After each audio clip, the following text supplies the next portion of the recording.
Support WrestleTalk! Give us a subscribe. Was that the craziest WWE match of the year? I'm Ollie Davis. This is Luke Owen. Welcome to this special NXT TakeOver WarGames DOS review show on a Sunday here. We've come in. I've got jogging bottoms on. This is Sunday weekend, Ollie. Ollie is dressed for comfort, not business. I am dressed for enjoying wrestling. That's what I'm dressed for. What a show. And enjoy wrestling we did.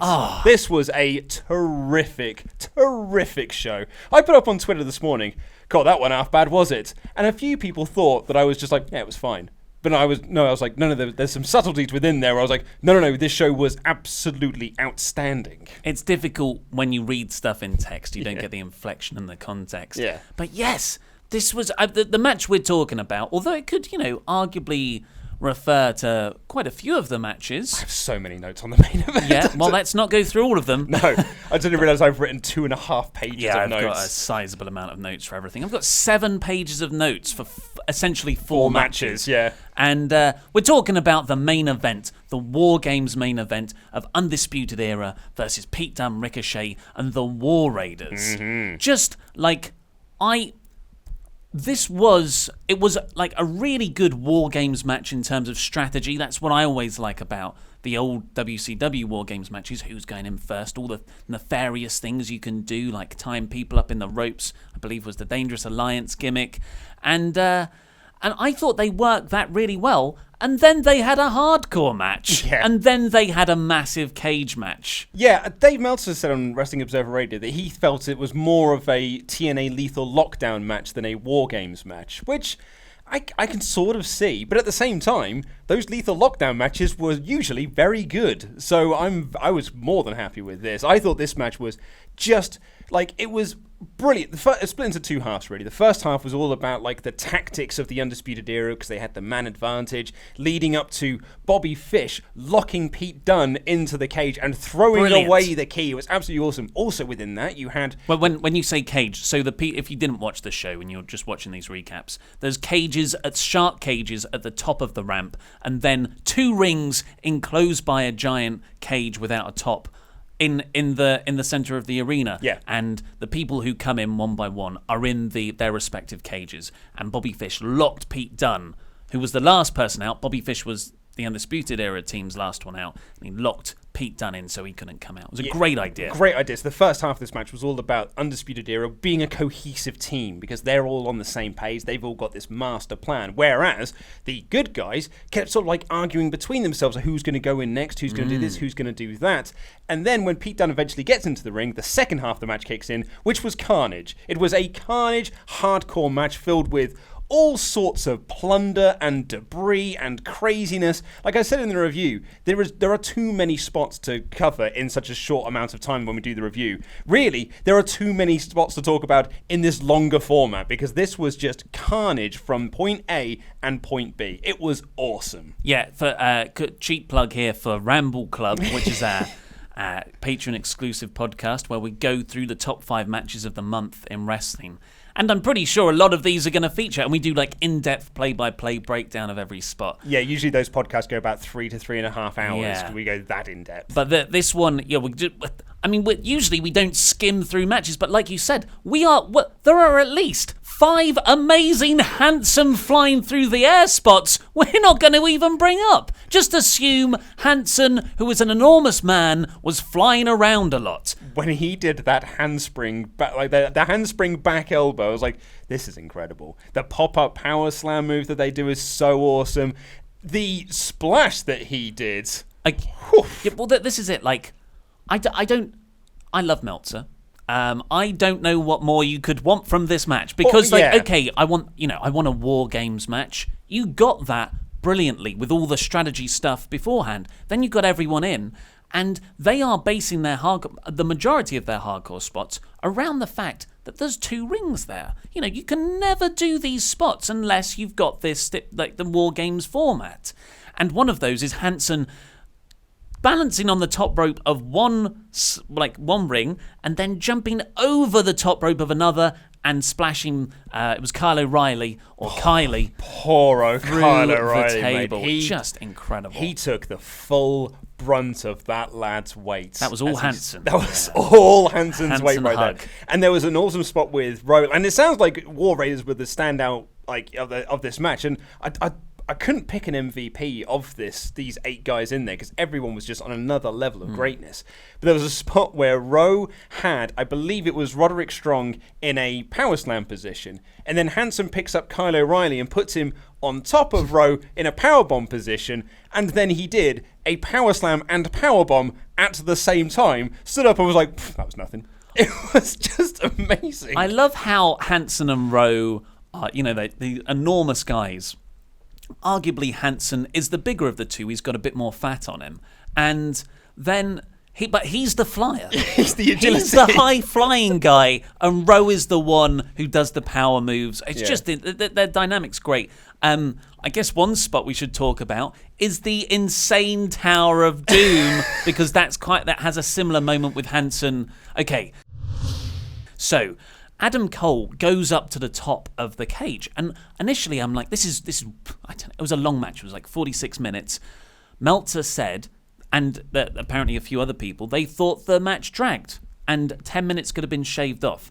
Maybe if I watch it back, that's the case. But I was engrossed. I didn't notice that the crowd weren't into it, if they weren't. Well, that's it. Like, I didn't pick up on that either. It was only until Meltzer was about it. The live reports from the building are that the crowd got bored during the match because it went on too long. But I'll be honest, sitting at home, I didn't think it dragged at all. I mean, like, it's not like I was super into every foot. Like, I was into every single spot for Gargano Black and Ciampa Dream. Yeah. But after a while, I guess this does kind of wash over you. There's only so many table spots you can absorb. But I was never unbored. Bored. Yeah, absolutely. I was just maybe not as insanely excited as I was for everything else. But this spot.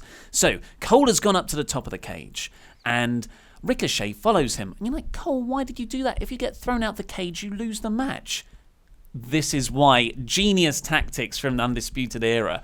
As soon as Ricochet's up there, I think it's Strong, jumps up on the top rope and is trying to push Ricochet over. Nigel McGuinness loses his mind and be like, this is genius, they're doing this plan, it's brilliant. And tell me I'm lying. Tell me I'm wrong. Oh, it was amazing. Nigel McGuinness had a quality night. He's out. He's out. Make the pin. Oh, off of Ciampa's knee into the corner. He had an absolutely brilliant night. And I missed Morrow so much because he wasn't on the last TakeOver. He had a Showtime engagement for the boxing. He hasn't been on TV for 4 weeks either, because they've had what's his face, the other lad, Vic Grimes. Was it Vic Grimes or Vic Rames? Ving Rhames. Yeah, Ving Rhames was filling in for him.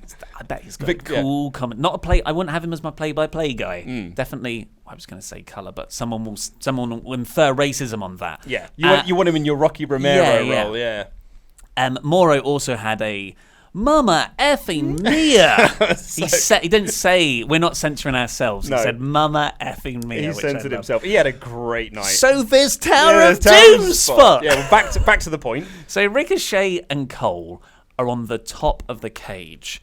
And, God, what? Well, then I think it was, God, no, I'll try to remember. One of the War Raiders gets in and tries to start suplexing Adam Cole back into the ring.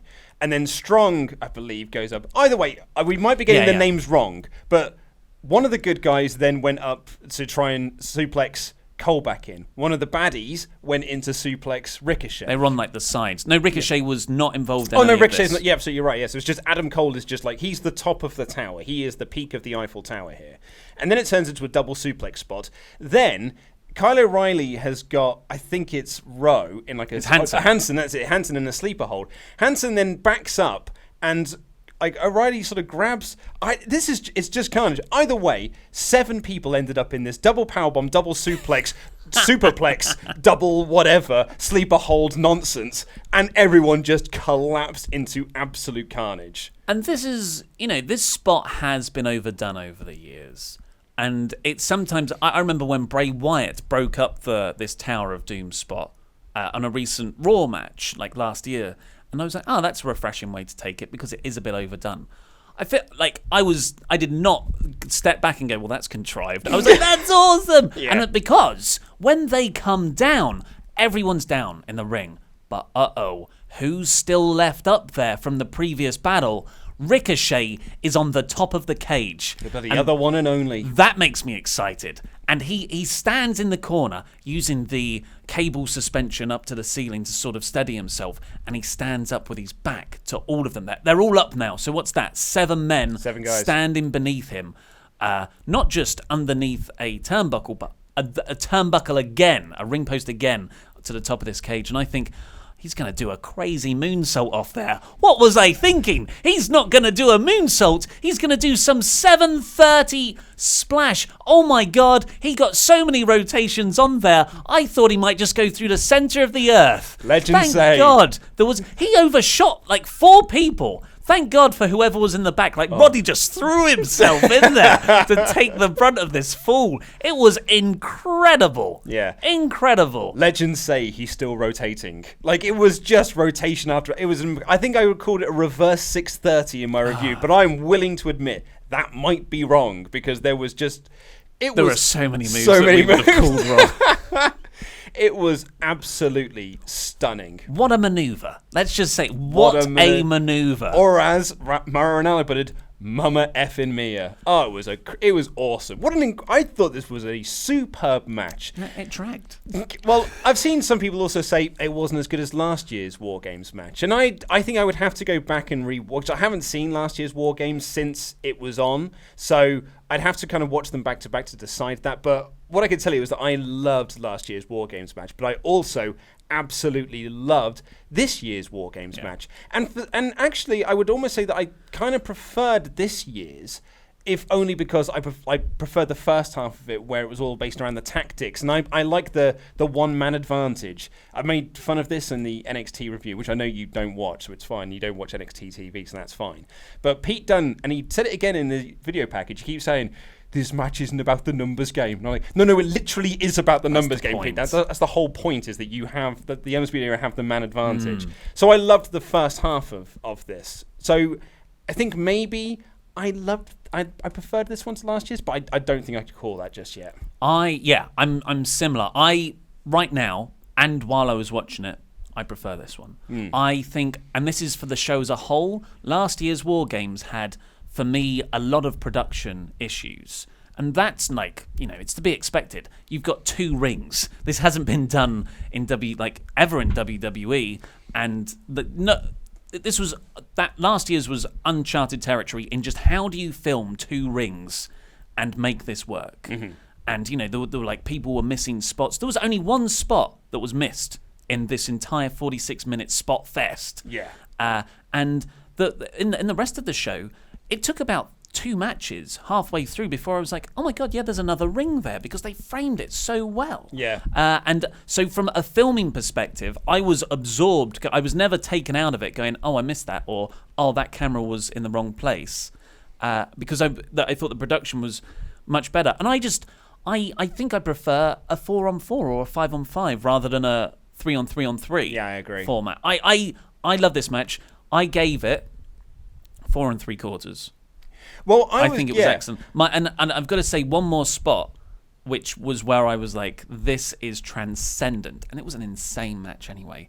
Is after that Ricochet 130, whatever it is, 1080 HD P 1080 4K. After the 4K off the top of the cage, everyone, just holy crap, or whatever it was, Mama effing Mia. Both teams just kind of composed themselves in the sides of the opposite rings, so they couldn't be further away from each other, and they get to their feet and they're looking at each other, and the entire crowd is going crazy. It's this intense stare off, and they are stumbling towards each other like zombies because they are so beat up, and they get to the ropes, and there's this little bit in the middle where the metal is combining the 2 rings, and they don't just start hammering at each other, they all step into this no man's land. And Mauro Ranallo goes, it's trench warfare! And they still face off, mouthing off against each other, and then they go for it. Holy moly, mamma mia. It was absolutely awesome.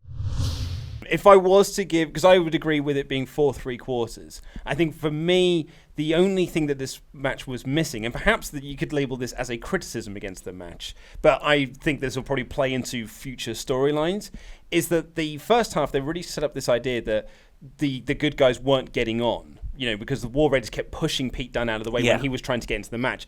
And that, unfortunately, never really played into anything in the match. But... And the same thing happened on NXT TV. Pete Dunne kept saying, I should be the one to have the match in case we get the man advantage. And that never played into... but they kept saying, no, not you. We're going to have the match instead. And then they lost. So I thought some of this would actually play more into the match, with Pete Dunne being like, why am I teaming with you guys? None of you trust me. This, that, and the other. Maybe something along those lines. And Pete Dunne was the guy that eventually won the match. Him and Ricochet pinned Adam Cole. That's the one thing we haven't talked about, who won the match. But Pete Dunne hit the bitter end, and Ricochet hit a 450 splash, and they both pinned him at the same time. Strong way to beat someone. Absolutely, yeah. And then they stood up on top of the ring, or they were sort of by their titles, and Pete Dunne just kept looking at Ricochet's North American Championship, sort of eyeing it up, going like, I'm going to have that one day. And it was really nice. But I just thought they might play more into this Pete Dunne storyline. But as I said, I think this would be something that can play off in future storylines down the line. Yeah, I agree. It was a bit of a loose thread that was never tied up. And the only other down part of the match where I was completely taken out of it, and it's a shame because this was such an ingenious spot, Bobby Fish comes down, locks Pete Dunne's cage thing, and then throws the key away. And the referee, Drake Young, is just standing there going, ooh, dastardly. And then Fish goes in. You got 3 minutes. 3 minutes to sort of fix this cheating thing. The referees, that's their job, to fix cheating. The 3-minute countdown happens. It's finally Pete Dunne's turn to come out, the last person. Drake Younger goes over to it, unlocks one lock, which was the first lock, then tries the same key in the padlock that Fish had put on, and was just like, he literally says this, I'm not making it sound dumber than it is. This key doesn't work on that one. It's a different lock. What did you think was going to happen? Nigel McGuinness literally shouted that. It's like, of course it doesn't work. It's a different lock. Like, WWE do so much to make their they protect their referees very well. Like, beyond what New Japan do. Like, that's one of the very good things about WWE. They made them look like total idiots here. And why wasn't, as soon as that was done, someone should rush to the back to get the bolt cutters. I don't care if you're like, well, he's taken a long time to get the bolt cutters. At least, it was 3 minutes of absolute stupidity for me. And I think the other side of that sort of, again, I feel like we're being down on this, even though I absolutely loved it. We just did. Praise the match. Praise the match. I know. But, this is YouTube. But there was also, they kept saying this on commentary, and they stated it in the rules as well, is that the match cannot start until all 8 men are in the ring. And the commentators keep saying, they've locked him in the ring, but the match can't start. So I guess they could just keep beating them up, but we may never get an end to this match because Pete Dunne might just be locked in that cage. What's going to happen if Pete Dunne can't get out? Well, yeah, I guess so. It's but you can work. But that's what I mean. I think the commentators in that point should have been saying that they know that eventually the referees will get bolt cutters and get him out. And that means they got an just extra. Just give them the time advantage. They got rather than getting 3 minutes, they got 8 minutes. But I just don't think the commentators put that storyline over enough in order for it to. Because the commentators essentially were sitting there going like, does that make sense? But as great and as crazy as this match was, 4 3/4 from me. Wasn't even the best match on the show. Shall we get on with the rest of the card? The actual pay-per-view begins with Matt Riddle coming out, which was a treat. The Matt Riddle versus Kassius Ohno match was announced for the pre-show for this, which was going to be taped and screened on NXT TV on Wednesday. But Matt Riddle, apparently what happened was Ohno just interrupted his promo and that match didn't happen. No, so what happened was that Matt Riddle was doing something on the kickoff show. I think he might have been part of the kickoff panel. I didn't watch the kickoff show, I'll be honest with you. But I think he was doing something on the kickoff panel and Ohno interrupted that because they've got their match scheduled for Wednesday. So Matt Riddle came out here to be like, bro, we could have had this match on Wednesday, but let's just have it now instead because we're in Los Angeles and that sounds like fun. Matt Riddle looking like $1 million coming out in his fluorescent green sliders and bright yellow jacket, and he just kicks off his sliders in one fluid motion. I got a tweet from someone saying that Matt Riddle kicking off his flip-flops was like the best match of the night, because it's the first time they'd ever seen him. It was like, it's my first time ever seeing Matt Riddle, but him kicking off those flip-flops is the best thing I've ever seen. Bro. And So, you take it away. Well, I was going to say the other side of this, to give a good shout-out to Mauro Ranallo, who, obviously being a massive comic books fan, said that this match was like this whole pay-per-view really felt like an honor to Stan Lee, because we've got our own Fantastic Four in terms of the 4 matches laid out tonight. And then Nigel McGuinness says that we're going to end with our own version of Infinity War.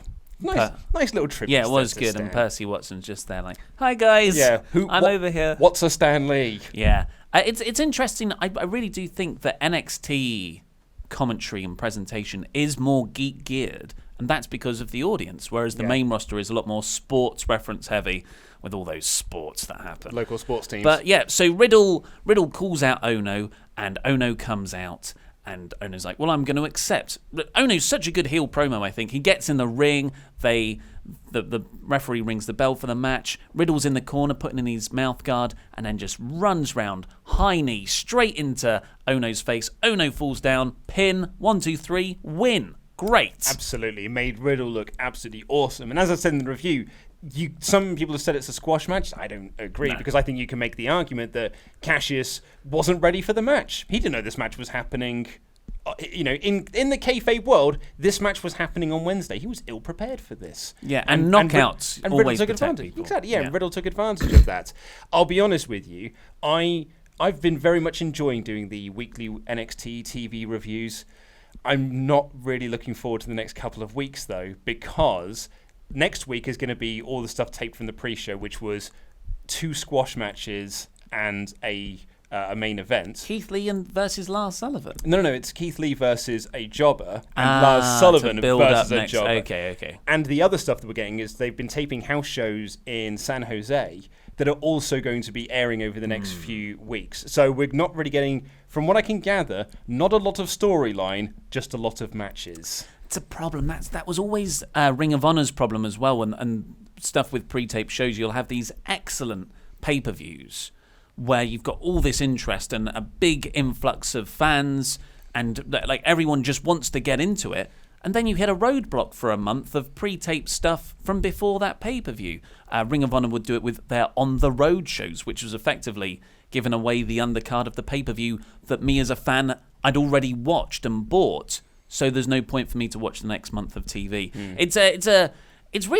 I don't know why that idea pervades so much. Yeah, surely you want to. That's the hottest time where you should gear up everything. I think it's because they're getting towards the end of the year. Like, they did this a couple of years ago. It was during that Shinsuke Nakamura Samoa Joe feud, and they taped like loads of stuff in Japan. And essentially, all that NXT was for a number of weeks was highlight packages and Samoa Joe versus Shinsuke Nakamura championship matches in various different parts of the world.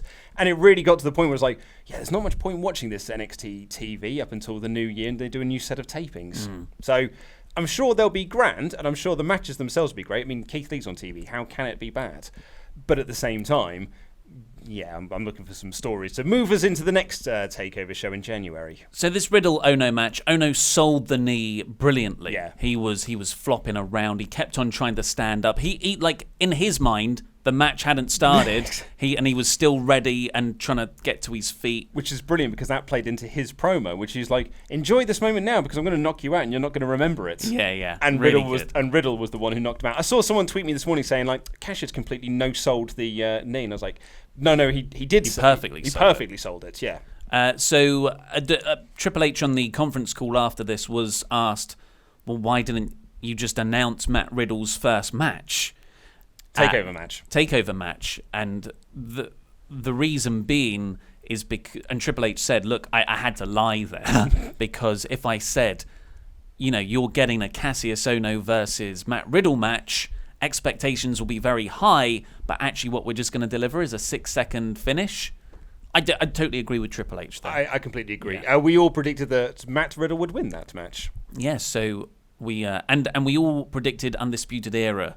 So we all lost that one for the Wrestle League. Yeah, for Wrestle League. So we're all drawn at 1 at this point, kind of, with time travel. Do you want to take us through the journey of Shayna Baszler versus Kairi Sane? Because I loved it. Yeah. But, I mean, I read a bit of your review. You said it was on par with the NXT Championship I match. loved this match. I thought it was absolutely awesome. Like, obviously, the two are very different beasts because this one was 10 minutes and the Ciampa Dream match was half hour. So, like, they had more story to be able to tell there. And I've heard a few people say that because it was a 2 out of 3 falls match that went 10 minutes, it did feel rushed. But honestly, I didn't even know this had gone 10 minutes. I thought it had gone longer than that. And I just thought it was just wall-to-wall action throughout. I thought it was absolutely terrific. I've seen someone say that they thought it was the worst match these two have had. But I just really disagree. I just thought it was absolutely awesome. Yeah, I really liked it. I really liked the story. So it's Sane. Sane comes out really hot right from the get-go.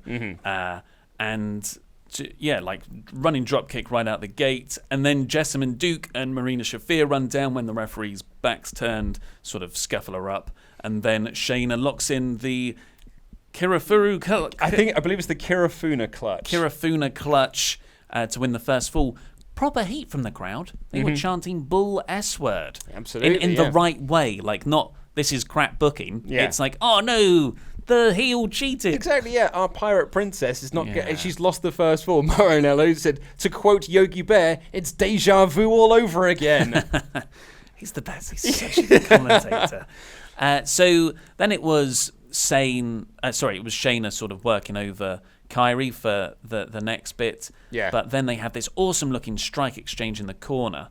And Kairi counters a suplex on the apron into this spike DDT. Yeah, it was awesome. And Shayna was just like, went straight down. I'm surprised she, that's a Will Ospreay sell. Well, Will Ospreay just breaks his neck a bit every time he takes one of those moves. Yeah, so the second fall was really built on the fact that Shayna Baszler's now got the one fall advantage, so she just grinds Sane down to try and keep locking in the Kit Kat clutch and try and, do various other sort of submission moves. She even locks in a decent-looking neck crank. Yeah, God, yeah. Kairi's head was almost horizontal to the ground there. But yeah, off of that spike DDT, Sane gets up to the top rope, nearly falls off. Yeah, she wobbles a little bit. Yeah, and hits a beautiful elbow. Yeah, she does like an insane elbow off the top rope onto all three of the horsewomen down below. Rolls Baszler back into the ring, hits an insane elbow to tie it up.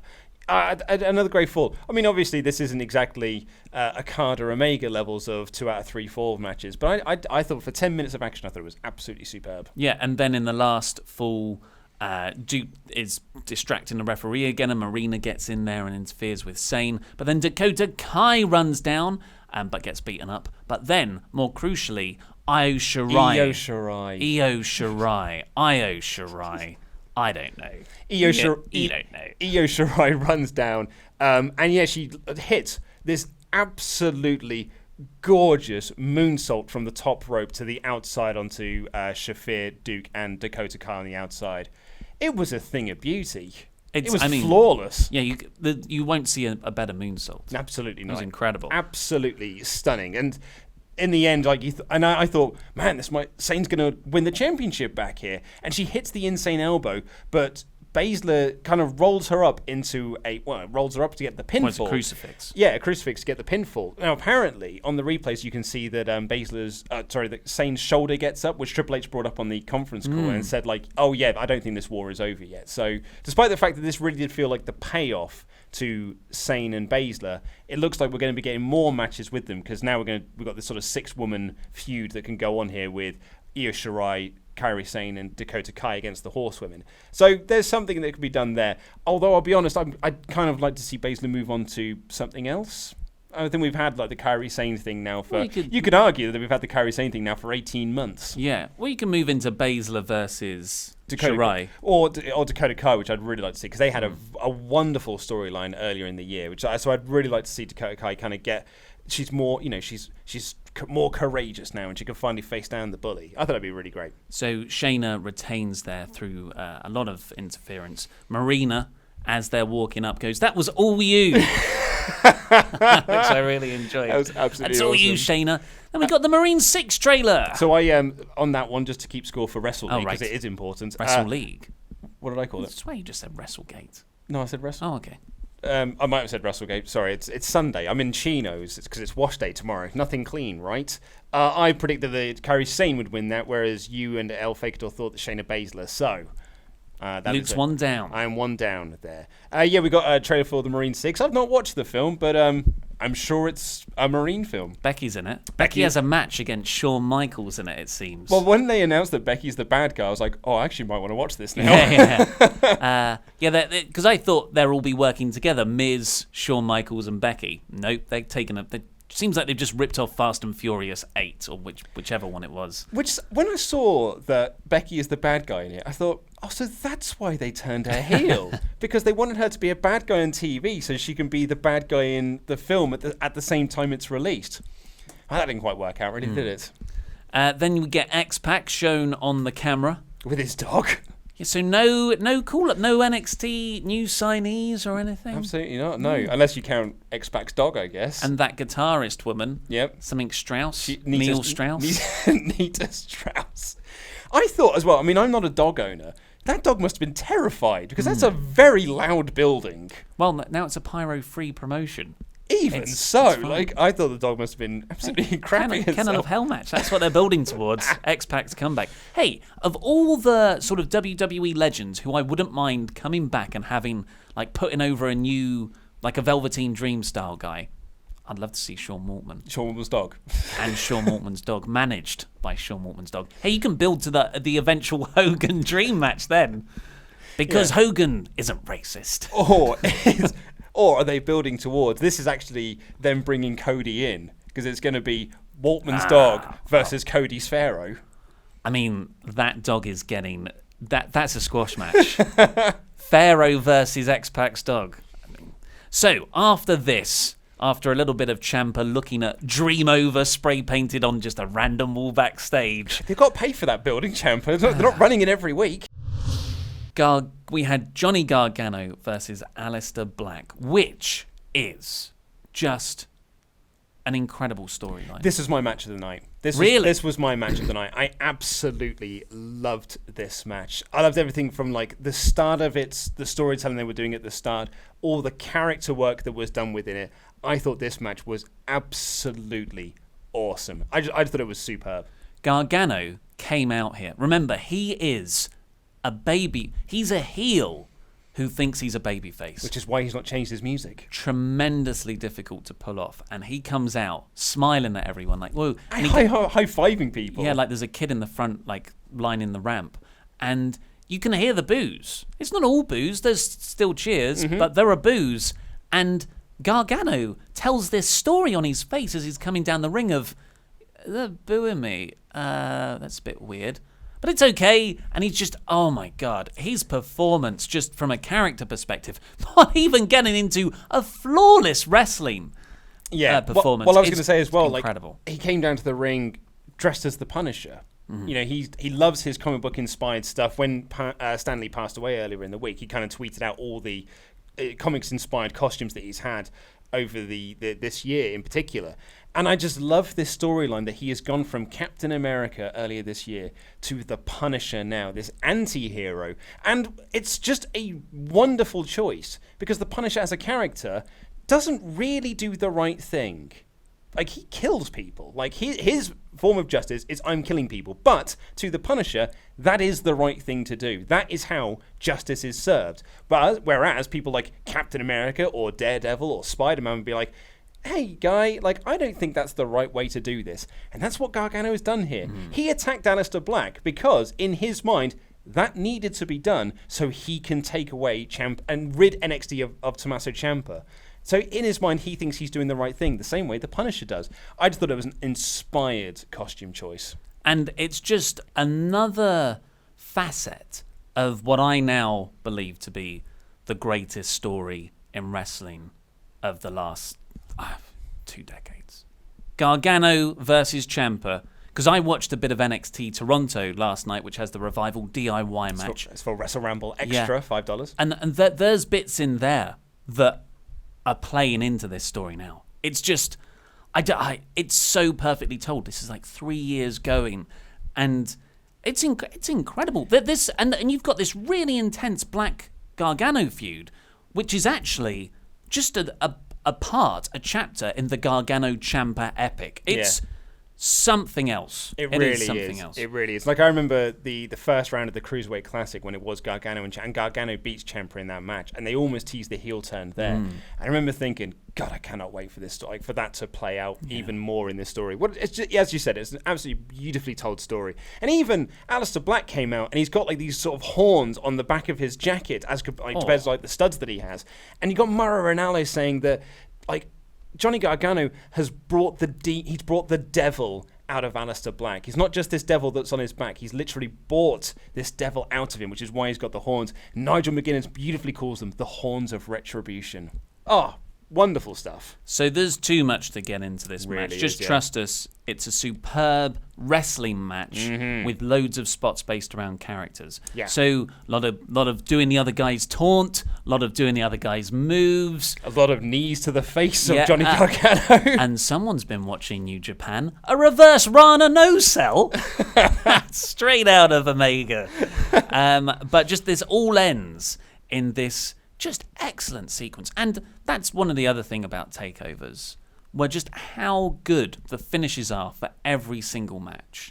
It protects everyone, tells stories, moves the characters on to their next chapter. But you get this, like, Gargano has been beaten down and he begs off of Black, and he goes up to Black's boot and puts his head on it, and then lifts his own head up, just like Black normally does by raising someone's head before he hits the black mass. And he's like, finish me, please. And Black looks at him and is like, all right then. Takes the bait. And Johnny even says, thank you, as he takes the swing. Such this is definitely shades of grey Black Hat tactics. And Gargano count, and then they have a few more. Yeah, Gargano ducked the black mass. And sort of exchanges. But then Black gets the better of him, hits a black mass, and then Gargano is knocked out. He's on his feet, but he's kind of held up by Black's chest. Black says something to the effect of, "It's over for your sins." Hits another black mass, and Black goes over, which is something I thought Gargano... You thought Gargano as well. Laurie said Aleister. Yeah, so, I think for the sake of being different. Yeah, so he had a good night. Got 4 out of 5. I know he had a very good night. And he's a wise one, right? Trustworthy. And I'm not, because I wanted Gargano to win because I thought that made most sense for him to now go on to Ciampa. But actually, Black winning here proves that Gargano taking the nasty, like the evil way, isn't what's going to work. So hopefully they'll tell this story of Gargano retribution, and then he eventually takes on Ciampa as a uber babyface, and we get the Black Ciampa match, which is gonna be.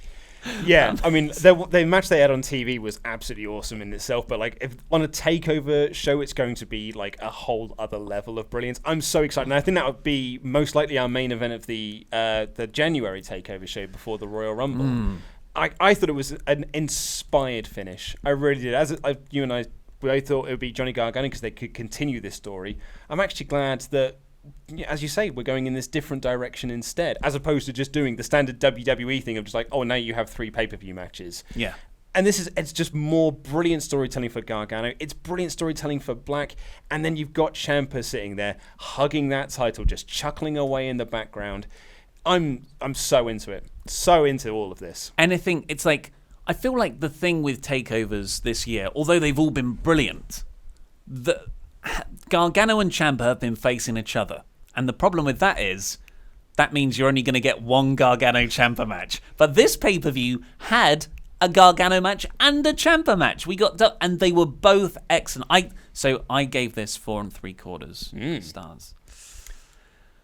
Well, Ciampa and Dream. Well, the other thing for Johnny Gargano, to show how good of a wrestler Johnny Gargano is, and to show how good this storyline is, Gargano's only won 1 takeover this whole year. He's lost a lot, and yet he still remains incredibly over, and his character remains incredibly interesting. Which one did he win? He beat Ciampa on one of them. Was that the first one? I think it might be. I can't remember. Yeah, I think it was the first one. Yeah, I think it was the first one. I can't remember. I thought Gargano lost everything, but I can't remember. Well, they had 3 takeovers, and Ciampa didn't win all 3 of them. Did he not? I don't think so. He definitely won the second 2. Hang on, so we're going to because the second one was where he won with the DDT onto the exposed. TakeOver, it'd be New Orleans, wasn't it? Sorry, maybe it was the first. I'm just going to Google things live on air. Someone on our Patreon said that this is their new favourite feature. Johnny Gargano defeated Tomasso Ciampa. So the first one, right. Everyone's right. Screaming at it. Of course he won! This is your favourite story ever, and you don't even know the results. You're just the biggest idiots ever. So, if you go back to the predictions show, I was like, Dream shouldn't be called up for a while. I still think that. But this will be a really fun match, and I'm looking forward to it. But it is essentially This was War Games is built around War Games, rightly so, and the NXT title will go on second to last as not the main event. So it's kind of like Royal Rumble mentality where you don't put your big money main event unless it's Rock Punk that one year in there, because the selling point is the Royal Rumble match. So that's why you get Brock Lesnar versus Bob Holly. That's what I was going to compare this to. Yeah, it's not been in that case in the last couple of years because they've still done like Brock Lesnar matches or like Kevin Owens, Roman Reigns and things like that. But yeah, traditionally the Royal Rumble was always like, I suppose, Rock and Mankind. But every now and again they would do it like, but the Rumble's the selling point. So you can just have this match here and it'll be fun. It's a nice way to level up a mid-carder and give them, a chance to shine. So that's what I thought this match was going to be. This match over-delivered in spades. Like, it came out of the gates hotter than I expected it to, and it didn't really let up. It was absolutely superb. I'm penciling this in. I need to sleep on it. I've used the word superb a lot today. It's a 5-star match. 5-star match. It's just incredible. I wouldn't have given it. I'd have given this 4 3/4 because I'll be honest, I wasn't massively into all of the stuff where they were messing around with the headband at the start. I thought, and perhaps I'm wrong. This is just me personally. I thought this doesn't feel like this is a serious championship match. Well, So my argument against that is, so Dream comes out dressed as Hollywood Hulk Hogan. This is the next evolution. And he's in, they're in LA. So he's got the bandana that Velveteen Dream always wears, doesn't he? He does wear a... Yeah. And yeah, it's just like Dream's whole gimmick is working his gimmick around his opponent's gimmick and getting in their head and trying to undermine them that way. But here he's up against Ciampa, who is the king of that with, well, at least with Gargano. We haven't really seen him go elsewhere. I suppose there's the Black feud, but it's not like... That was more about Gargano overall. But here's Ciampa and Dream, and it's just that battling of, I'm going to get in your head. And that was only the first 5 minutes. Oh, yeah, they went half an hour. As I said, yeah. I thought it was great character stuff that started out. I just wasn't into that part of the match, which, again, you knock a quarter off that, it's a 4 3/4 match. I thought it's it was still flawless. Like basically a flawless match. Yeah, I thought it was flawless all the way through. Loud, and part of it is because the crowd was so into Velveteen Dream. They really wanted him to win. Yeah. And I think it's because everyone knows he's not going to win, and that's why this match is so good. I bought into him winning. I was so into this match, and it's not just that I thought he might win at points. I wanted him to win.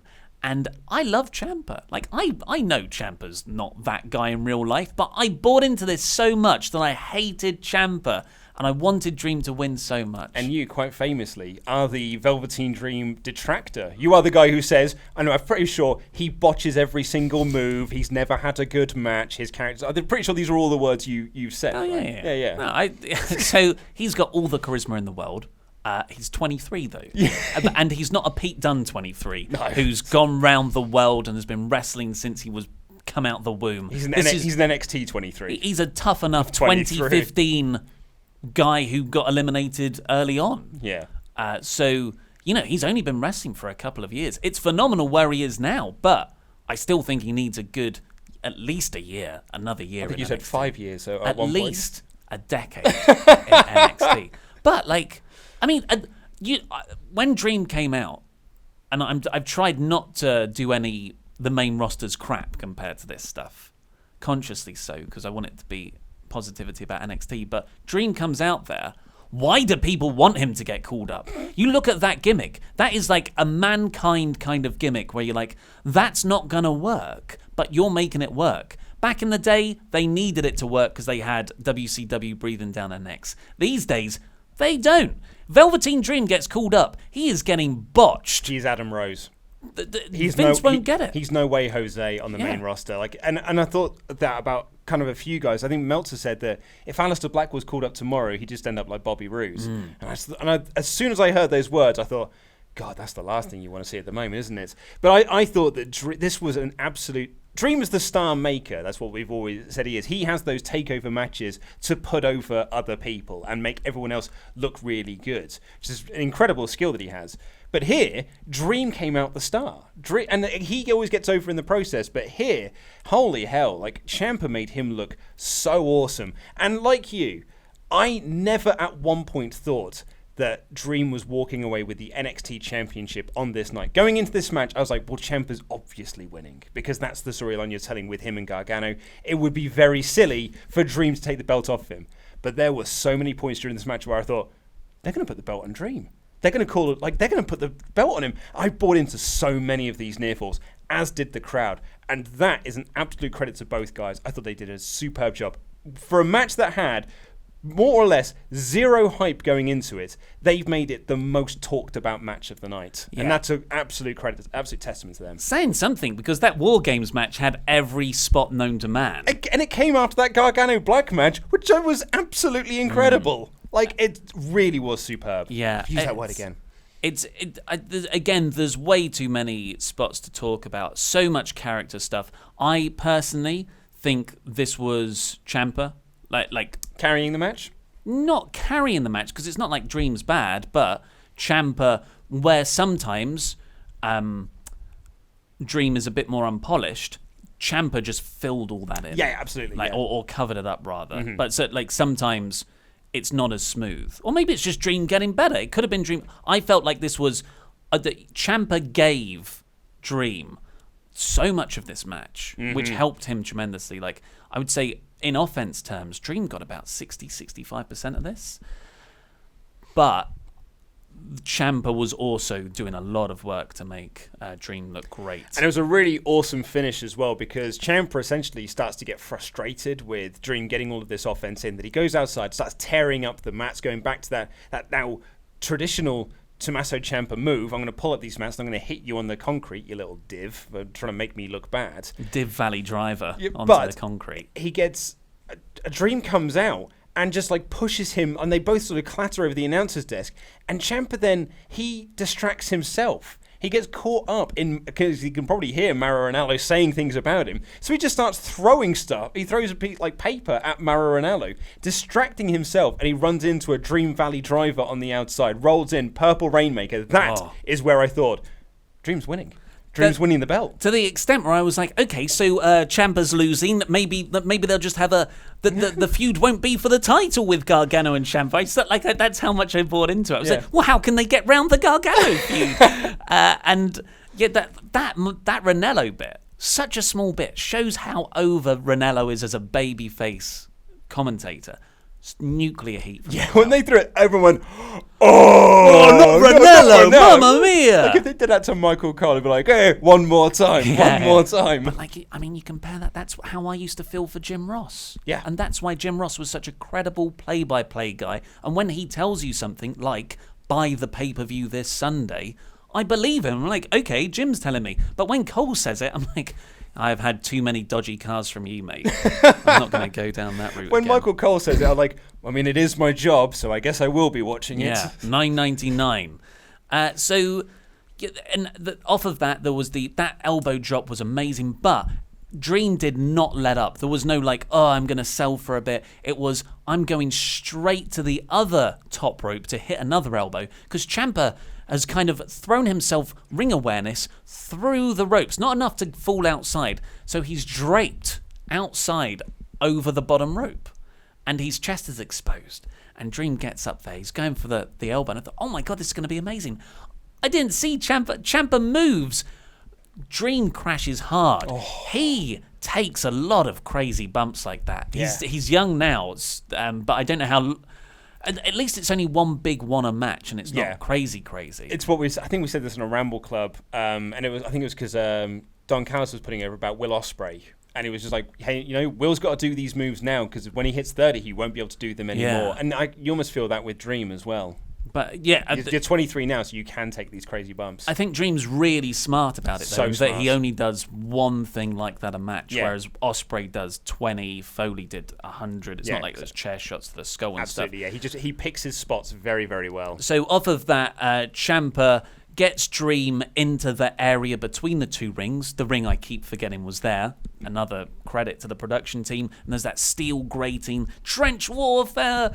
And he gives him a draping DDT onto that steel part, rolls him in, and wins. By the way, Ciampa wrestled about 10 minutes of this without a boot. He was only wearing one boot. Yeah, really, really great selling because Dream started working over Ciampa's knee, the surgically repaired knee, did like the figure 4 ring post spot and things like that.